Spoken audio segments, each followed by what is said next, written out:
Hello brothers. දකුණු ඇමරිකාවේ බ්‍රසීලය සහ ආජන්ටිනාව වගේ රටවල් වලින් විද්‍යාඥයන් අමුතුම ආකාරයෙන් උමම් මාර්ග දහස් ගණනක් සොයාගෙන තියෙනවා.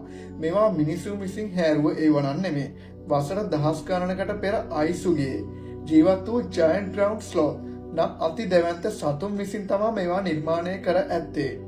මේ වගේ ප්‍රමාණය අනුව සමහර උමම් මාර්ග මීටර් 100 ගණනක් දිගයි. මිනිසෙකුට කෙලින් සිටගෙන ගමන් කළ හැකි ආකාරයේ උමන්ද පවතිනවා.